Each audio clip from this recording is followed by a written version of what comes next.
नमस्कार आसंतु आज आमे पश्चिम ओडिसा रो एक एमिति जागा बुली जिबा जोंठी इतिहास कथा कुहे आउ परंपरा आज भी जीवंत अछि। चलंदु बलांगीर रो से राजकीय ऐतिह्य आउ सुंदर परंपरा रो गभीरता को टिके पाखरु अनुभव करिबा। हाँ तो एठु ही आम यात्रा आरंभ। एटा खाली गोटे लाइन नुहे बरं बलांगीर रो से राजकीय अनुभव भीतर को जीवा पई एक निमंत्रण। तेबे आउ डेरी न करी चलंतु प्रथमे इतिहास रे से सुनेली पृष्ठ को उल्टाइबा।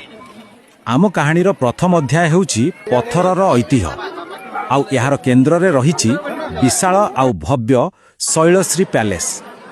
आम सामनारे जहा दिसुचे ताहा केवल पत्थरर गोटे निर्माण नुहे, एहा होची बलांगीर आत्मा, तार राजकीय गौरवर एक जीवंत प्रमाण। टिके भाबंतु त एहार प्रत्येकटी पत्थर प्रत्येकटी कांथ केते कहानी केते इतिहास को निज भितरे साइती रखिथिबो।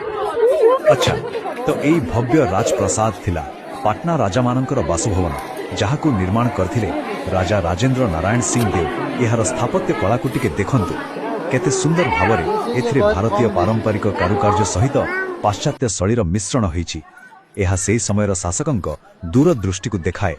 सेई विशाल कॉरिडोर आ उच्च खुंब गुड़िक आज भी सेही राजकीय समयर कहानी कहूची। किंतु गोटे कथा मन को आसुची, जदि एही राजप्रासाद बलांगीर अतीतर प्रतीक तेबे तार सेही राजकीय आत्मा सेही जीवन आज केउठी अछि। यार उत्तर खोजिबा को हेले आमको इतिहासर पृष्ठार बाहरी परंपरार उत्सव भीतर को जीवाकू पड़िबो। आउ सेही जीवंत परंपरार सबुठु सुंदर उदाहरण हेउची कार्तिक पूर्णिमा। चलंतु एही उत्सवर रंगरे टिके निजको हजाई देबा। जानती कार्तिक पूर्णिमा बलांगीर पाई खाली गोटे तिथि नुहे, यह एकदम गोटे अनुभव। एही दिन पूरा सहरटा दीप्र आलुरे झलमल करे, मंत्रध्वनि रे गुंजरित हुए आउ लोगों भक्ति और आनंद रे मुखरित होई उठे। एही पर्वर प्रतिटी मुहूर्त बहुत खास। एकदम भोरु पवित्र स्नान करी दिन आरंभ हुए। तापरे नदी कूलरे बोईत बंधाण रे सेई मनलोभा दृश्य आउ संध्या हेले तो पूरा सहर दीपर आलोक मेलार कोलाहल और भक्तिमय परिवेश रे उज्जवल होई उठे। सतरे एक अविश्वसनीय अनुभूति। आउ एई जो बोईत बंधाण एटा खाली गोटे परंपरा नहे, यह आम ओडिशार गौरवमय सामुद्रिक इतिहासर एक जीवंत स्मृति। यह आमको सेही साधव पुओ मानक कथा मने पकाई दिए जो माने बोईतेरे बसी सात दरिया पारी होई आम वाणिज्य और संस्कृति को सारा दुनिया रे पहुंचाई थिले। तेबे देखिले गोटिए पटे पत्थर रे लेखा इतिहास आउ अन्य पटे परंपरार जीवंत धारा।